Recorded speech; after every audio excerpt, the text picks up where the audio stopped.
Morning, Standard 9, Subject English. Today we learn now 2.5.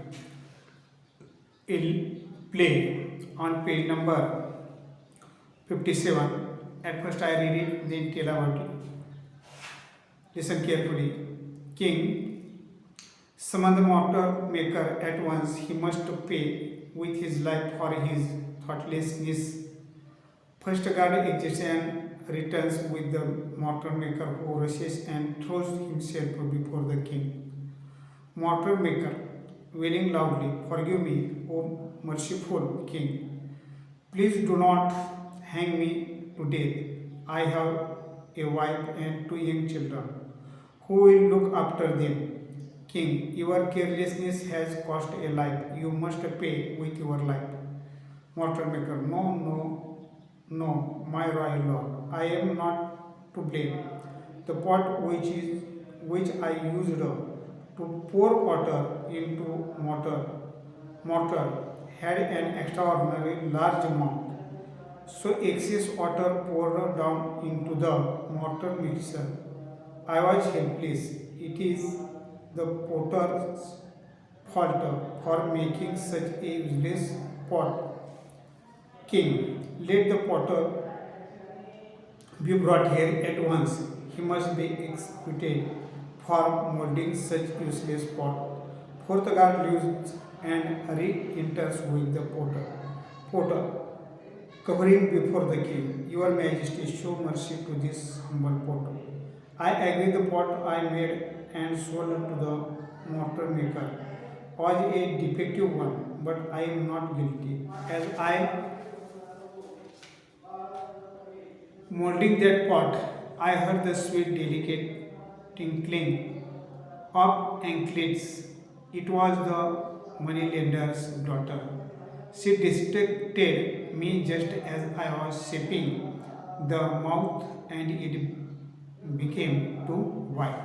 King, bring the moneylender's daughter here this very instant. She must be the sent to the gallows for disturbing this poor porter at work." First guard leaves and enters with the moneylender and his daughter. Moneylender, in desperate voice, "Oh just king, spare my daughter.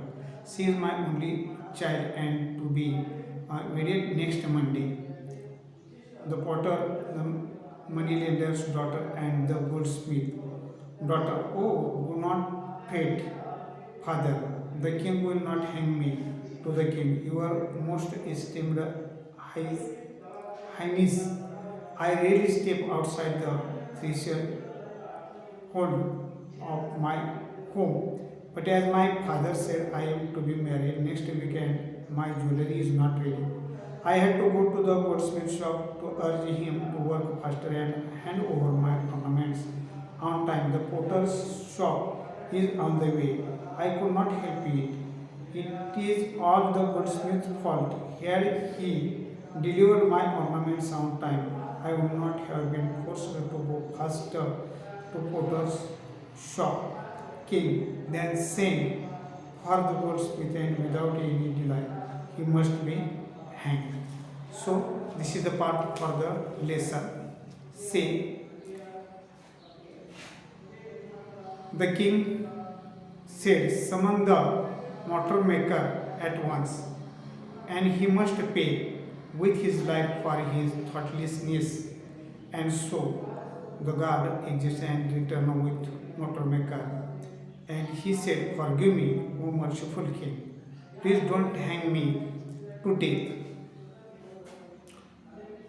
King said, "Your carelessness has cost a life. You must pay with your life." So mortar maker said, "No, no, royal lord, I am not blamed.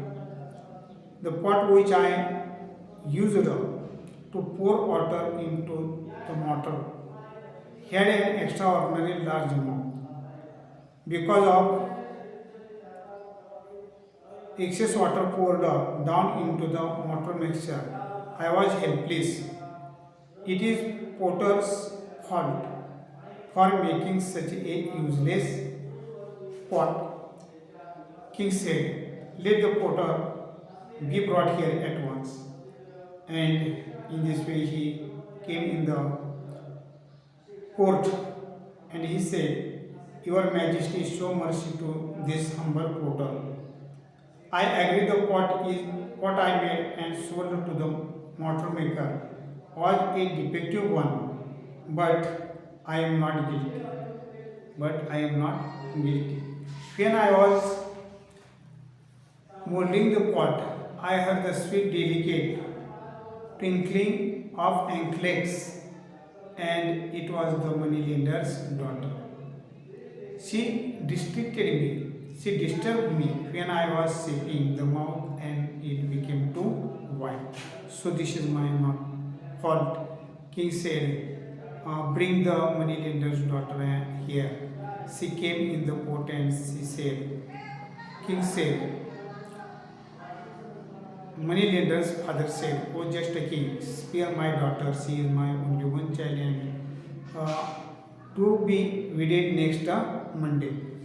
Daughter said, "Don't frighten father. The king will not hang me." She told her the story of what happened to her, and when she go faster and go to the went to the goldsmith shop very fast, and at that time this happened. So we stop here.